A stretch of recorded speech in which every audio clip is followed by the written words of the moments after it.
the scientific facts from the Quran which have been established.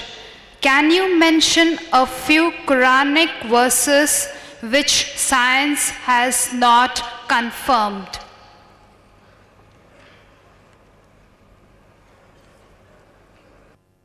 The sister posed the question that I've mentioned in my talk, the scientific facts which science has already established, it's mentioned in the Holy Quran. Can I mention some few points in the Quran which science has not established?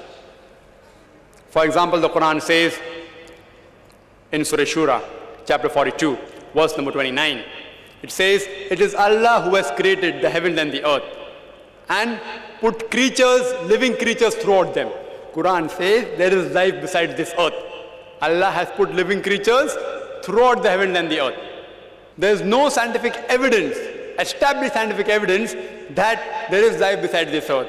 Recently, they have been sending rockets and spaceships to different planets, different satellites, etc. And now just a couple of months earlier, we read in the newspapers that they got certain material from Mars, which gives proof that life can be there in Mars. And in, I think, day for yesterday's paper, I read in Times of India, that they have found water in the moon. Maybe a comet crashed, and there's a big crater, and the water has been frozen to ice. So in future, it will be easier to do investigations. We do not have to take waters from planet Earth to moon. Water is already present there. We can use that water, and it will save us a lot of trouble. Science is saying there are high possibilities of life being there besides Earth. But since Quran says, I believe in it. Maybe after 1 or 2 years, they may discover there's life besides this earth, or maybe after 50 years. Today, scientists, they have given various views. How will our earth end? Some scientists have given a description that the mountains will fall down. Some scientists say the mountains and rock will become smooth when the earth is destroyed.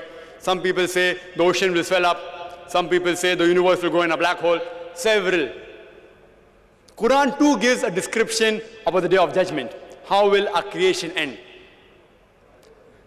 Many of them match with the theories of science.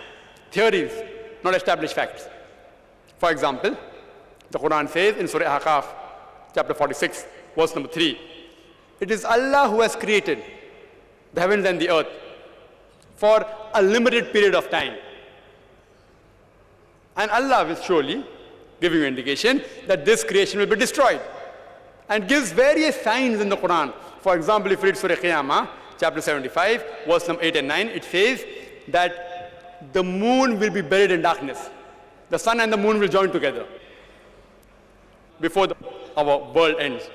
If you read Surah Takwir, chapter 81, verse number 1, 2, 3, and verse number 6, it says that the sun will be folded up. The stars will fall down. The ocean will swell up. The mountain will fall down in utter ruin. Quran says in Surah Infitar, chapter 82, verse number 1, 2, and 3, it says the sky will be cleft asunder. The star will be scattered. The mountain will fall down. Various signs how will the earth end is given. These are scientific points mentioned in the Quran which science hasn't established yet.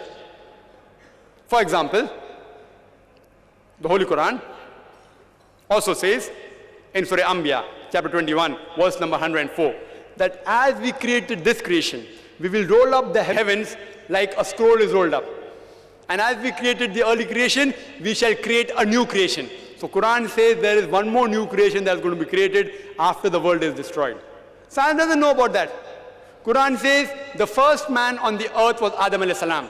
Science hasn't discovered that yet. Quran speaks about soul. Science hasn't established that human beings have got soul. The Holy Quran also speaks about jinns, about spirits, about angels. Science hasn't been able to discover that. Quran speaks about life after death.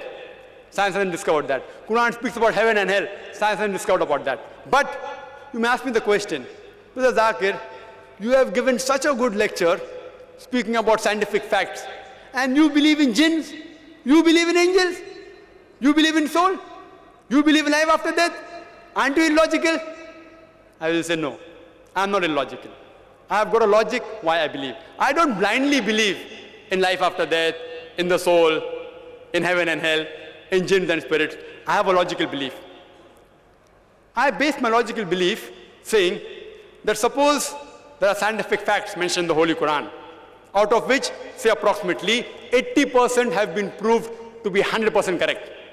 80% of the scientific facts mentioned in the Quran have been proved by science till today to be 100% correct.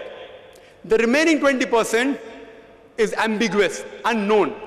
Not even 0.001% have been proved false. Even if one verse is proved false, the Quran is not the word of Allah subhanahu wa ta'ala. So these 20% I say goes in the ambiguous slot, unknown. So my logic says when 80% is 100% correct, the remaining 20% is ambiguous, out of which not even 0.001% has been proved wrong. All are unknown. My logic says when 80% is correct, even those 20% will be inshallah correct. It's not a blind belief, it's a logical belief. I would like to just make an observation. We have had throughout most of the questioners who have been our Muslim brothers and sisters. What I would suggest is one questioner, the one who's at the mic here, the one at the mic here, and the next one who's at the mic there, after giving them an opportunity, we would rather give an opportunity to non-Muslims to ask questions, and it would be a more interesting session.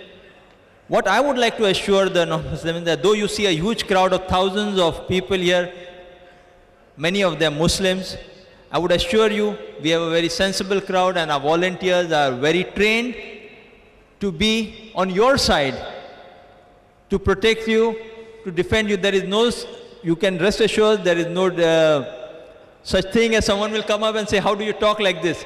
I assure you on behalf of the organizers here, you are totally safe to ask any question, even if you consider it very ridiculous. What I've noticed is Muslim brothers and sisters have come up and asked questions who some other non-Muslim or someone might have put them, or they may have read in some scientific book somewhere and they have put it forward. I hope this observation is appreciated and taken in the right vein. So we'll allow the person who's already on the mics, I'll give them opportunities. Those who are behind them, I would request them, can you kindly appreciate our point of view as organizers and cooperate, though you all have been standing in the queue. If you can cooperate, allow the next question on those mics to any brother or sister who's a non-Muslim, give them a preference after that. It would be very kind of you. Thank you. The next question, please. My name is Mohammad Sadat. I am a chemical engineer in Hindustan Petroleum. In Quran it is mentioned that it is Allah who decides the characteristics and the personality of a person inside his or her mother's womb. In the field of genetics, this field has advanced so much that nowadays parents can tailor-make their children. If they want to have a very bright student, they can have it by just having that genetic code changed. Now, isn't this contradictory with Quran?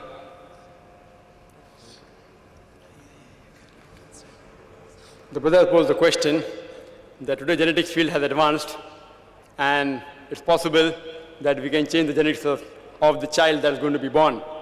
Quran says that Allah is one who shapes, who forms, and I do agree with that. Quran says in several places. So does it not mean it's contradicting the Quran? No, brother, it is not. When it gives the statement, Quran says, without the power of Allah, it is not possible. Without the power of Allah, it is not possible at all. For example, I'll give you an example. Quran says in Surah Rahman, chapter 55, verse number 33, that with power and skill, you will be able to penetrate the heavens and the earth. Not without the permission of Allah subhanahu wa ta'ala.